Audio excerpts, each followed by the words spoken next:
All good, Bobby. All good, thank you. Nah, you're okay. You're okay. Okay. Happy New Year. And to you. Can you still say that? Can you still say that? Well, I I'm have not sure. anyway. Maybe I a bit have late for the anyway. party, Bobby. Yeah. So basically, before we go ahead, thoughts for the season for QPR? Good first half, Bobby. We're in a good place. We've got a big game coming up tomorrow against West Bromwich Albion. They're a point above us. We've got a game in hand, so it's a good position to be in, considering where they were a few weeks ago. So we've got to keep pushing. This league is relentless. Those who know the Championship, Bobby. So yeah, it's a big game, but it's a good place so far. But a lot of work still to be done, of course. Mark, I'm a Rangers fan. Did you expect the toughness or the, let's not say hostility, but the mentality of being manager of Rangers? Did you underestimate it, or did you think, wow, this is a big job and a big club? No, if you want my honest reply, Bobby, I get angry when people think I'm naive enough and foolish enough to underestimate I love that. a job of that stature. Yeah, it's David Weir has fantastic pedigree. That you won't meet a better gentleman than David Weir, Bobby. And I know what the club means to him. I know what the game means to him. So he had teed me. I was very, very well prepared that first day coming into the press conference. David and I were well up to speed, put it that way. And then you get people say to you, you don't understand the magnitude of the club, what it means. Of course you do. Don't be so ignorant to suggest otherwise. You fully get it. And when you said something at Rangers, Bobby, they were always looking to turn your words. And I understand that's a big club and it happens in any big job. But you had to be very, very careful, never to be devoid of ambition and desire and hunger for the club to proceed and get back to the top of the game. But a realization that at our particular time, the funding was significantly lower than our rival, Celtic. Yeah. It was a fraction. I'm talking 20, 25%, if that. So when you have that sort of disparity, you want to try and give the Rangers fans some realistic expectation. But then you're told, oh, you lack ambition, desire. No, you don't. You're better off being honest with the fans than coming out. And that's why I said, when you come out and going for 55 the first year, they had a team packed of internationals and we had boys on a fraction of their wages. And I read some horrendous stories. So I got angry. Like you could feel the hairs in the back of your neck. Yeah. I can imagine. You want to say, I get the job. It's a privilege to manage such a magnificent club, Bobby. I'll always know that. But angry that you never got the chance to carry on the job, and start to push it through. And delighted with what's happened. Delighted with the job, obviously, for Stephen and the backing and everything else. But you can't help yourself think it would have been lovely to have had some of that, in our time to try and close that gap earlier. I just want to talk on your time at Rangers very, very quickly. When you got told you were going to be the Rangers manager, how did you feel? Pride, privileged, excited by the opportunity, Bobby. It's a huge club. There was no misunderstanding about the size and scale of Rangers.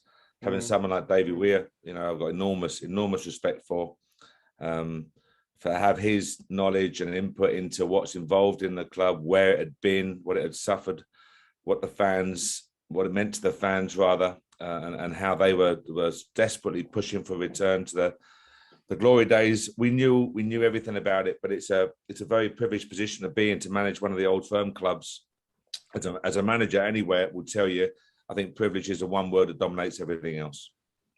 I love that. You said privilege. So when you had the first privilege stepping into Ibrox, 50,000, obviously it was empty, but when you went in there, what was the first feeling? Did you get chills? Were you just like, yeah, I'm ready for this? Yeah, I was, the funny thing was, absurdly, I digress, but when I was much young as a young apprentice professional, Wallace was my manager. Although we didn't see eye to eye on many things, he always spoke about Rangers. It was always Rangers. I remember if Glasgow Rangers had a game called off, Leicester City's home attendance would increase by 5,000 or 8,000 because they would travel down the fans to watch Leicester City. Yeah. I remember the strip. If you remember, the Leicester strip changed to look remarkably like the Rangers strip. Yeah. And it was, all I always remember was the passion for Rangers. The fans coming down as a young football fan. I remember nights on the radio, European nights, and names like Red Star Belgrade would come out, and Hadjuk Split, and these type of names, and of course Rangers, and it was to go into Ibrox, which is just a theatre of football, a cathedral, and you look at it in the stands and the atmosphere it's generated. And going into before I actually took the job, Bobby, I was very fortunate, had a good season, a good time at Brentford. I was very lucky to have a number of offers from big clubs, some very big clubs. It was my son that sent me. Sorry. No, carry on. Sorry, carry on. No, my son sent me a YouTube clip of an Old Firm game of Penny Arcade and a preparation for an Old Firm game. And my son played the game professionally and loves the game, and said, "Dad, how do you possibly even consider not taking this job?" And that was it. That was, I knew what was involved. But when he showed me that, and you see this, you watch his video and you go, wow, that's why it's privileged to be in charge of a club of that scale and stature, Bobby. Fantastic. I love that. You've got the job now. Okay, Championship. I said earlier, people don't realise that when you come to a big club, massive club like Rangers, Celtic, and so on, it's win. So did you know from day one, without being told, you had to win? Yeah, I think the word used was non-negotiable. Okay. It was promotion, non-negotiable. But no is that okay with you? Yeah, that was okay. Rangers, I looked at, it was a blank canvas. I think on the first day we had less than 10 players. I think it was 9 players, or with less than 10 players. I think the chairman had removed, I think if you remember, 13 out of contract players or more had all left the club. So it really was a blank canvas, and we had the opportunity, albeit with very little money, to bring in players from down south, the likes of Tav, the likes of Waggy, the likes of Danny Wilson, Rob Keenan, Wes Fodringham, Andy Halliday, Jason Holt, all these guys to join the class acts of the likes of Kenny Miller and Lee Wallace.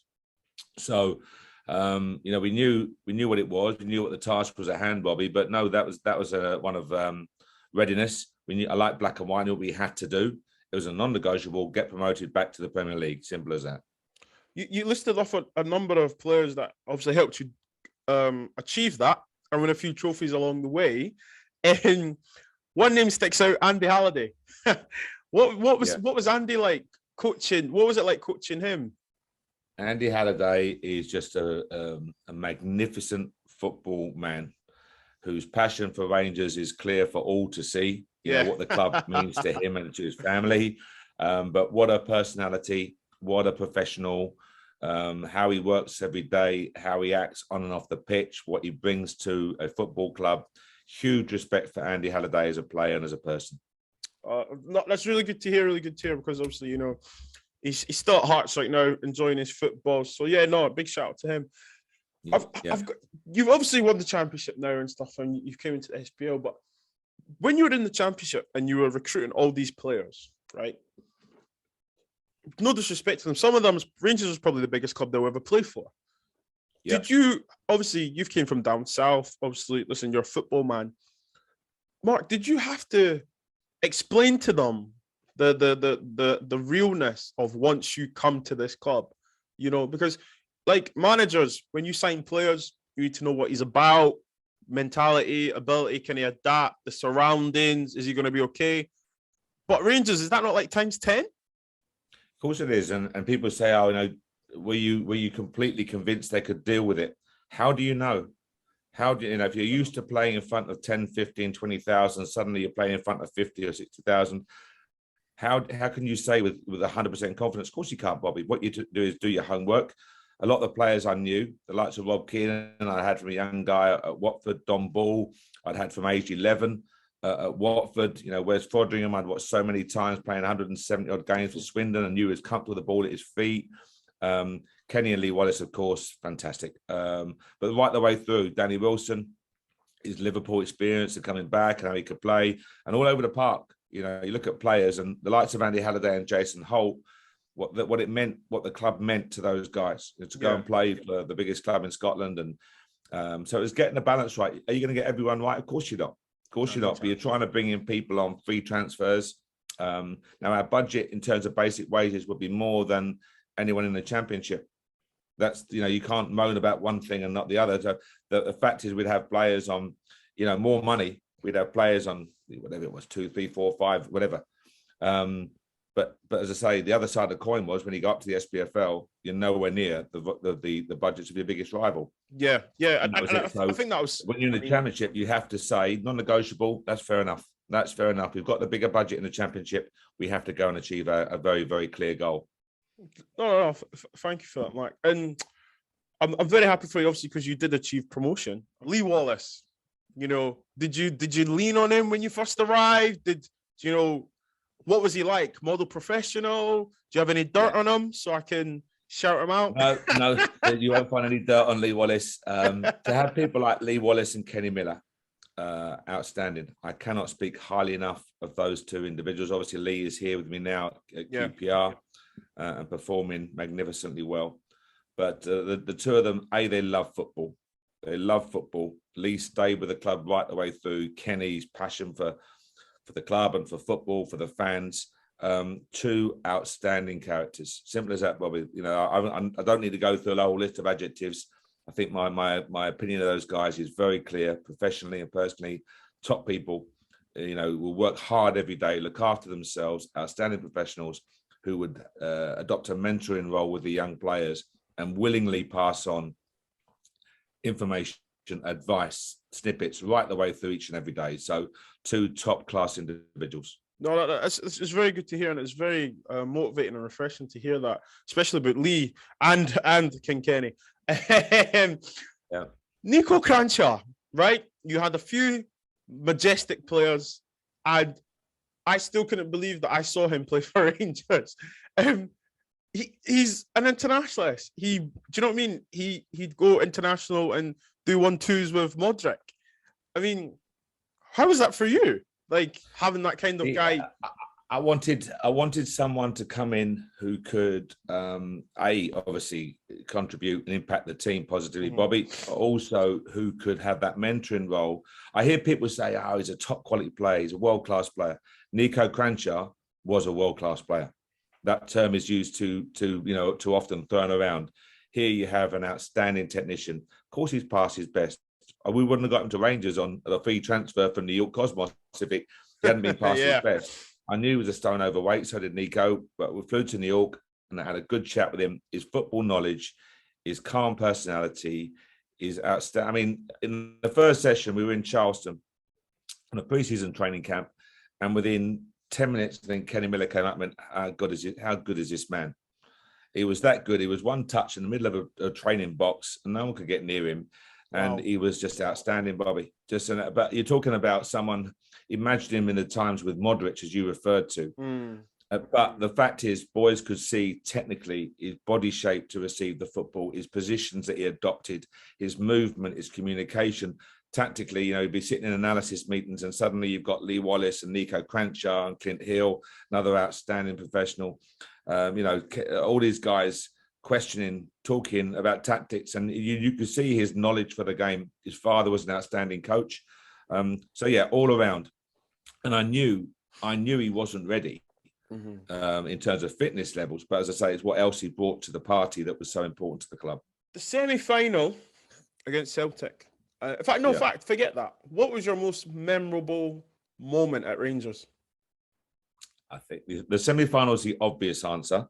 I know that's what I was thinking, but that's the obvious answer for what it meant to so many people in Glasgow, the blue side of Glasgow, beating the old rivals, and to do it in that fashion as well. So I thought it was well deserved, a magnificent game.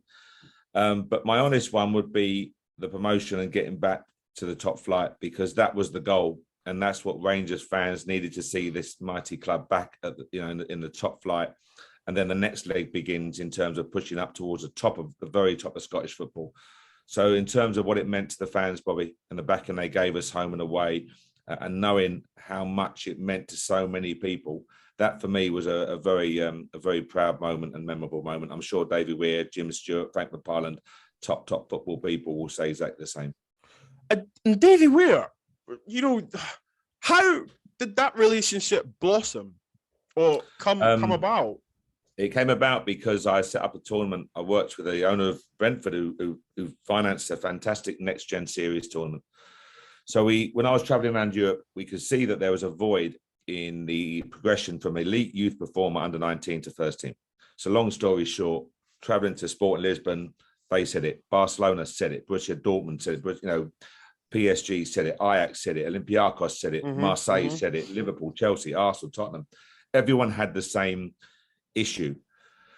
So the tournament set up, and Liverpool, Frank McParland was straight in. Frank saw the potential, and he immediately came in. Their first game in the tournament was Liverpool versus Sporting Lisbon at Anfield. And David Weir was at Everton working with David Moyes. Okay. David Moyes was very quick to see the potential of this tournament and wanted Everton involved. And David Weir would have come in and been that person, the link responsible. Talking to David, he's a gentleman. His football knowledge and passion shines through. The way he conducts himself, outstanding, absolutely outstanding. So immediately we hit it off. And when I was offered the Brentford job, that was the first phone call. I got the call from the owner on the Sunday, and the first call was to David Weir to be assistant. We met on the Monday, and he started on a Wednesday. Perfect. Now, before you go, I need to ask you about another character. He's very known. You got him to Rangers, Mr. Joey Barton. How did you have that conversation? And was it easy to convince him to come? Yeah, that was a conversation. Obviously, 2 or 3 conversations that we had, and obviously Sean Dyche is a very good friend of mine. I trust, implicitly. And that was a conversation, Bobby. Simple as that. It was Joe was coming off the back of a very good championship year with Burnley, championship team of the year, back to near his best playing wise, and that was a very easy conversation. Perfect. Mark, thank you so much for your time. Bobby, listen, I appreciate that. You got my number, and I'm sure I'll speak to you again in the very near future. Of course.